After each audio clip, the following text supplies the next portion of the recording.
The world was shocked when Prime Minister Netanyahu delivered his final warning to the global community. What could be so important that it demanded a global audience and sent shockwaves across the world? Could it be a call for peace or conflict? Today, we uncover the details behind the recent war conflict between Israel and Gaza and what it means for the world. Prime Minister Benjamin Netanyahu's recent remarks have sent shockwaves throughout the world, hinting at a grave and ominous situation. With a stern tone, he asserted that this warning would be the final one. Drawing inspiration from the Bible, he proclaimed that the time for peace has passed and now is the time for war, referencing a verse from the book of Ecclesiastes. This alarming statement comes as the conflict with Hamas escalates and necessitates military intervention. In response to a cross-border incident, the Israeli army has intensified its attacks on Gaza, causing a devastating toll on both sides. Shockingly, the number of lives lost has reached a staggering 9,800. Among the casualties are over 8,300 Palestinians and 1,538 Israelis. Amidst mounting calls for a ceasefire, Netanyahu firmly rejected such notions, equating it to surrendering to Hamas. He invoked historical events, comparing this situation to the United States' response after the Pearl Harbour attack and the infamous 2001 terrorist attacks.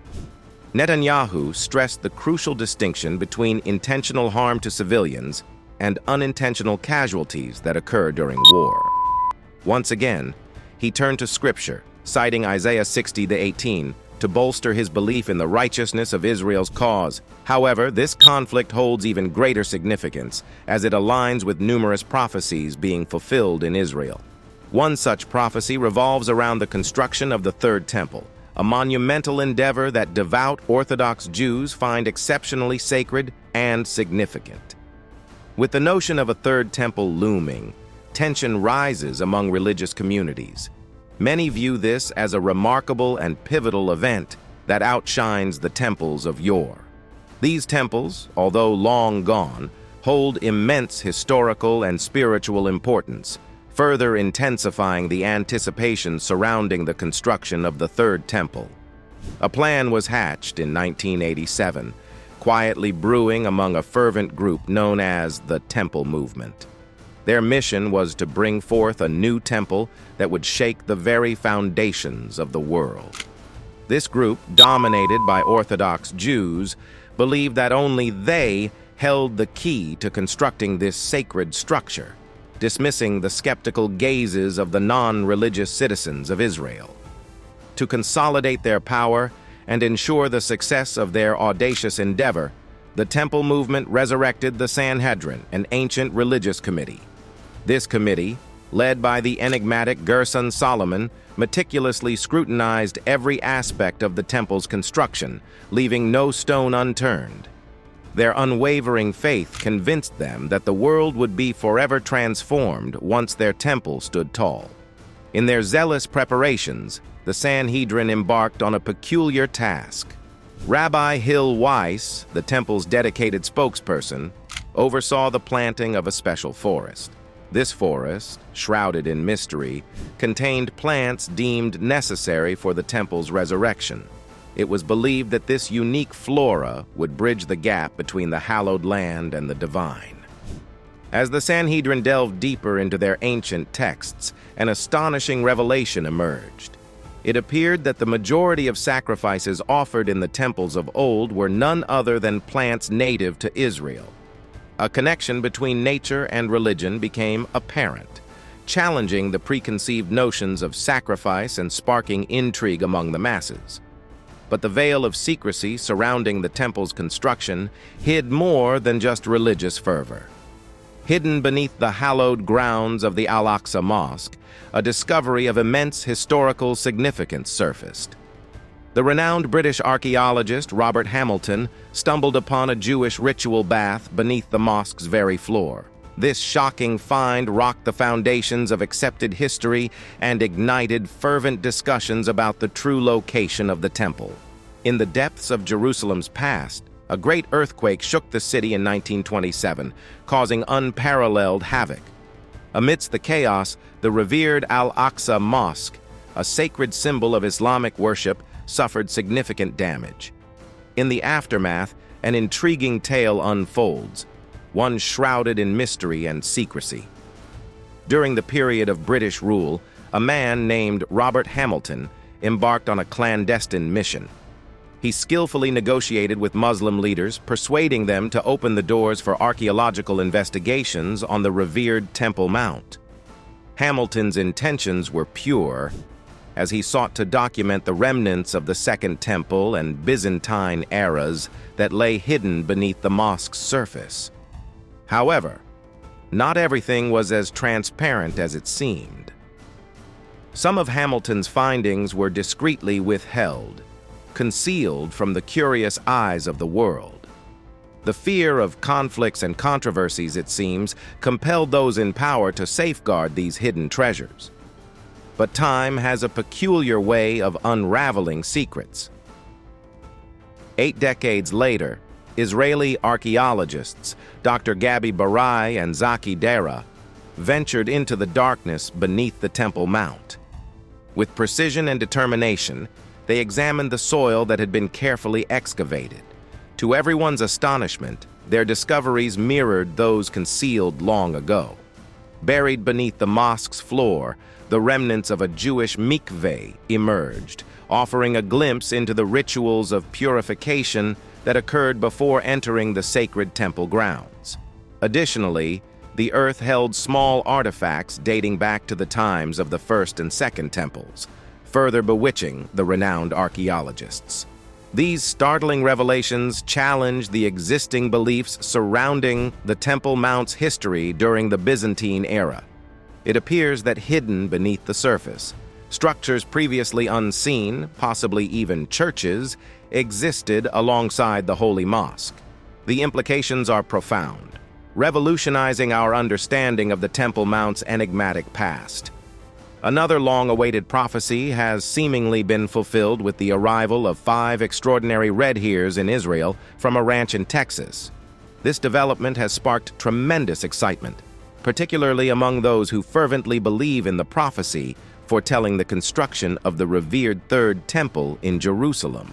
These red heres, all just under a year old, possess a unique significance due to their potential to purify individuals according to the sacred laws of Judaism if they remain flawlessly red throughout their lives.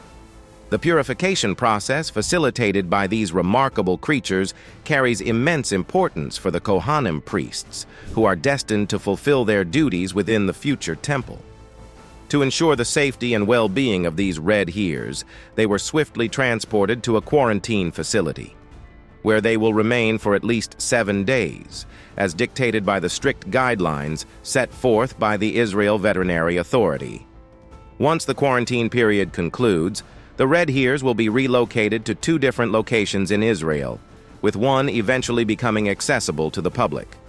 The responsibility of caring for these red heres falls upon the capable shoulders of various individuals, including rancher Byron Stinson from Texas.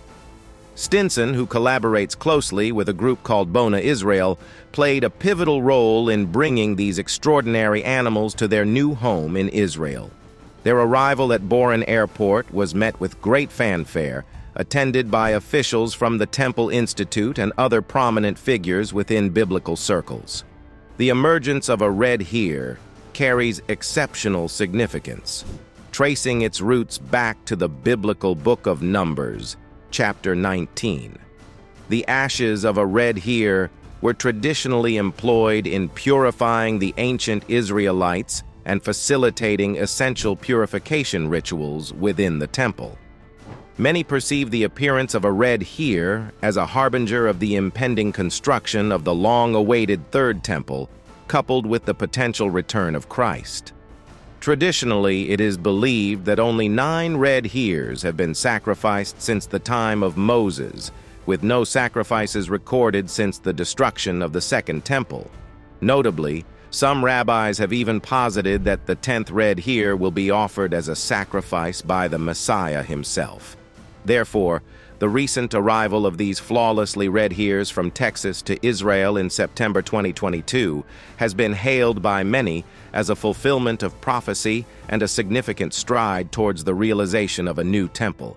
The rules governing the selection of a red here, as delineated in the Mosaic Law, are exceedingly stringent.